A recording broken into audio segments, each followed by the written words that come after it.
hello. You're now tuned in to SOS, and I'm your host, Tamina. And I had run out of 3 a.m. thoughts. Please, guys. That's the reason I had a hiatus. But I'm back and I've missed you, and I have a feeling that you've missed me too because I hear a call coming. SOS!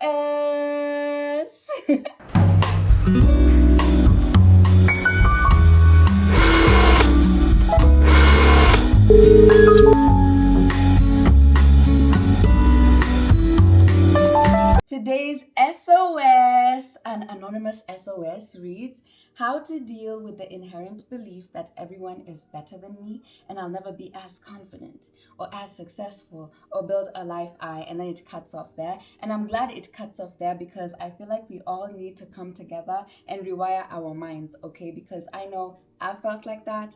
I know you felt like that.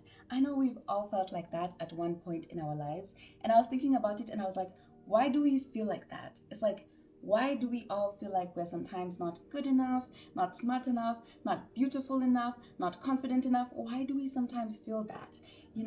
Why? So I was thinking at 3 a.m., as I usually do, and I was so excited because I was like, I'm about to have an SOS episode. So I was thinking about it and I was like, as children, we really were the opposite. We really thought we were all that, okay? We thought we could do, be, and have anything we wanted.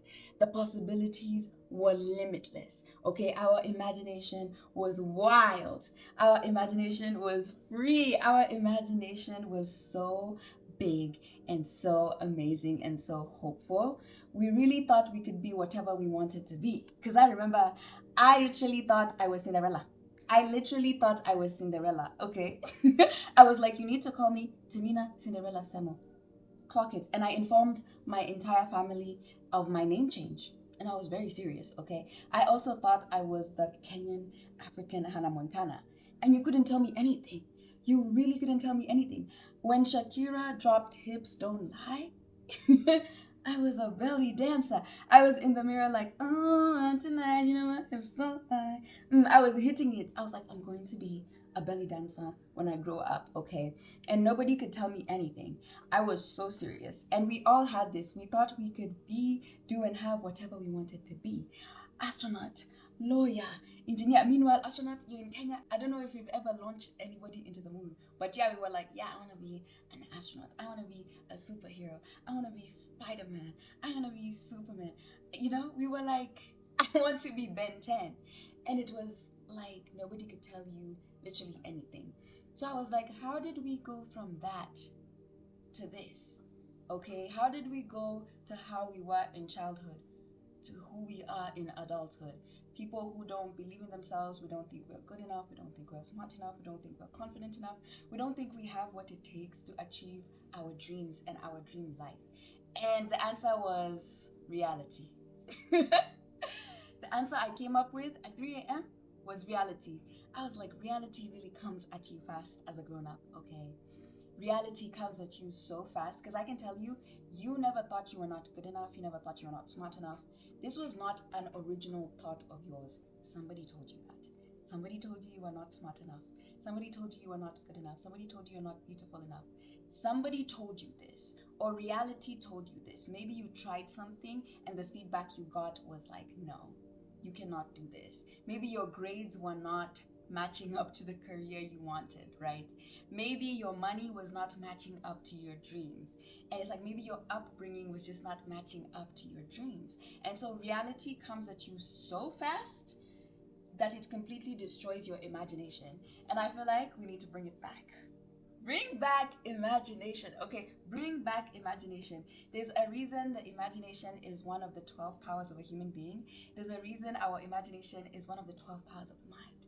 We need to run it back. We need to bring it back because listen, our imagination is the one place we can do, have. Our imagination is the one place we can do, have, and be whatever we want.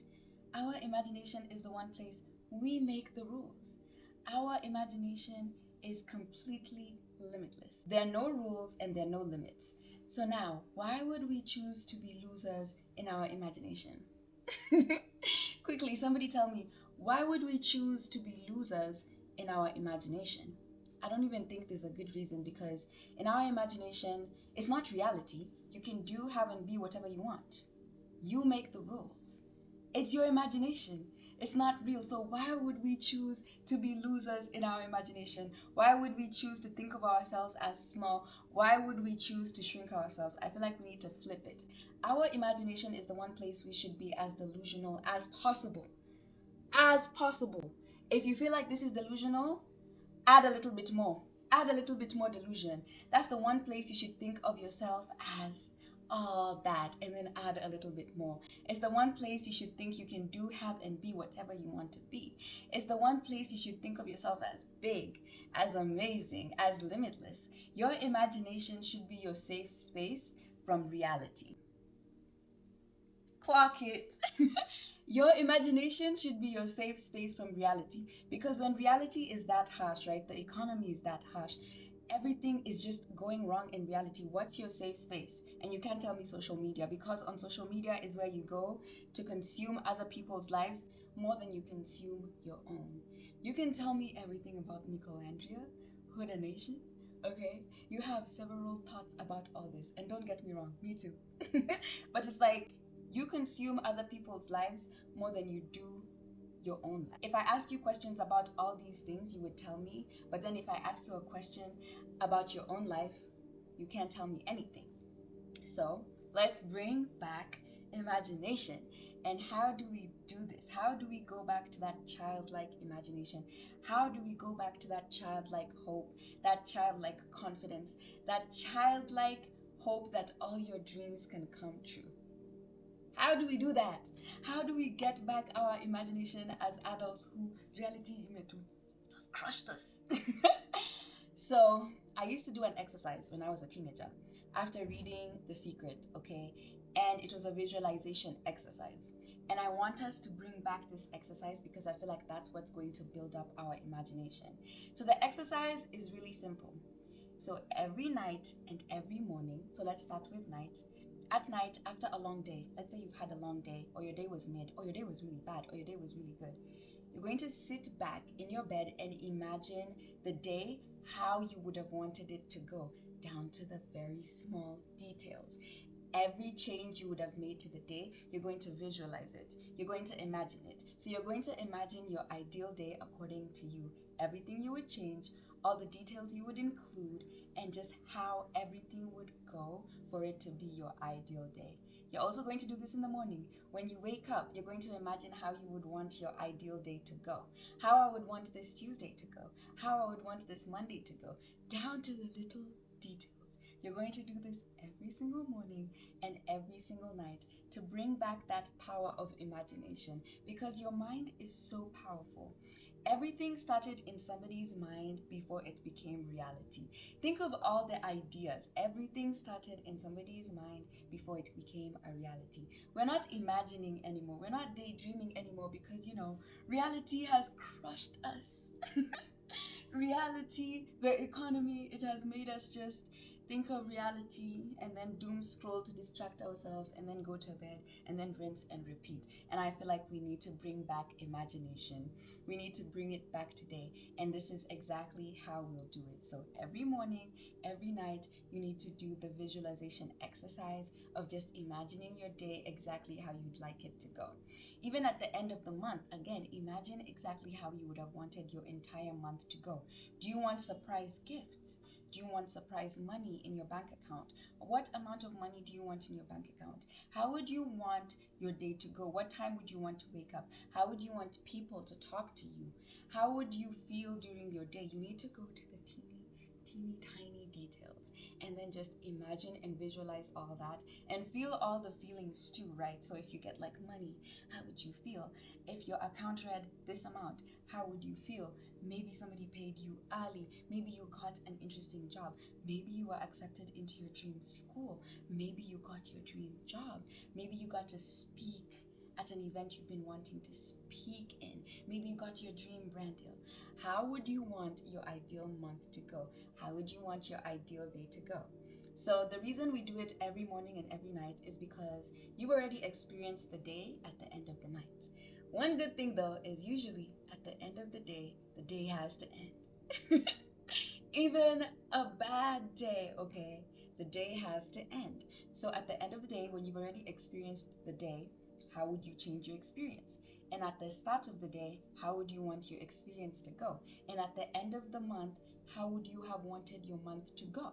And at the start of the month, like today, how do you want your month to go? How do you want the month of September to go for you?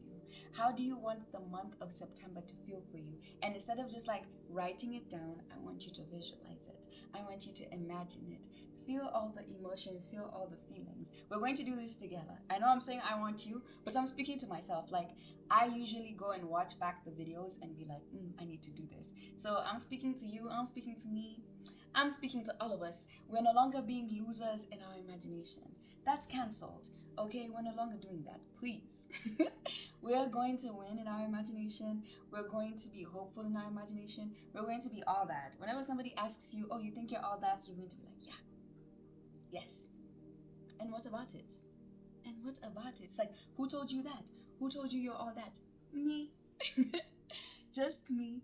So that's the exercise I want to also do in this month of September, and then October, and then November. I want to keep doing it and then see what shifts. I want to see what little things shift. And if things shift for you, please come and tell us, okay? Come and tell us if anything shifts for you. So that's genuinely what we're going to do. I'm calling it bringing back our childlike imagination, because I feel like when people are like, we need to connect to our inner child, one of the biggest things we had as children was our imagination, and I think we need to bring that back as adults. I want to daydream. I want to be in the middle of the day and I'm just daydreaming. I'm just daydreaming of how I'm going to look when I finally go on that vacation. I want to dream about how I will feel when I finally secure that brand deal. And that's all I want. I just want to bring back imagination. And a part of you is probably like, but how do I do this when my reality doesn't match my imagination, or my imagination doesn't match my reality? And what I usually say to keep myself going is that it just needs time to catch up. It just needs time to catch up. Because here's the thing we don't understand. You don't need 100 yeses, you just need one. You don't need 100 people to believe in you, you just need one. And sometimes that one is you. So you need to believe in yourself before anyone else can believe in you. Because, listen, if you don't believe in yourself, how is anyone supposed to believe in you? If you don't even believe what you're saying, how is anyone supposed to believe it? If you don't even think you're good enough, how is anyone else supposed to believe it? So that's why it's going to start in here before your reality can catch up. Remember, you don't need 100 yeses, you just need one. If one person can believe in you, that's all you need. So whenever you're in a little flop era, whenever your reality is not matching your imagination, just say it's catching up. It just needs a little time to catch up, okay? You just need a little bit of time, because all the puzzle pieces are going to fit together. So for me, whenever like one of my videos doesn't do well, or I don't get the kind of deals I'm looking for, or I'm offered money that's way below my rate card, I always tell myself, this is a little flop era. We just need the pieces of the puzzle before my imagination catches up to my reality, and before my reality catches up to my imagination. Let's even stop calling it a flop era. It's just a little flop moment before everything lines up, before the puzzle pieces all come together. And don't get me wrong, I'm not one to romanticize suffering. I'm not one to be like, yeah, I love a little suffering. No, I'm not even one to do that. But here's the thing. What are you going to say in that podcast when you finally succeed? And don't get me wrong, you could go on the podcast and say you've never flopped, you've never failed, and we'll be like, her. But if you have, it's just going to be pieces of your puzzle. But you need to believe it's in here before it can be in reality. So your imagination is going to be your safe space from reality. So whenever reality is telling you you're not good enough, you're not smart enough, you're not rich enough, you're not from a good background, you're not beautiful enough, you're not confident enough, your safe space is going to be your imagination, which will tell you you are. You are smart enough. You are good enough. You are confident enough. You are from the correct background. Okay? You're exactly where you're supposed to be for your dreams to come true. You're exactly where you're supposed to be for your dreams to come true. You're exactly who you're supposed to be for your dreams to come true. That's going to be your safe space, your imagination. Of course, you can say your affirmations. Of course, you can do your mirror work, but you need to literally see it in your mind. You need to literally see yourself being all that. See yourself being confident enough. See yourself as being smart enough. Once you see it, you'll feel it, and even other people will finally believe it. So, thank you for tuning in to this episode of SOS. Keep sending in your SOSs. You can send them in the comment section. If you're feeling a little bit shy, you don't want your business out there, I understand.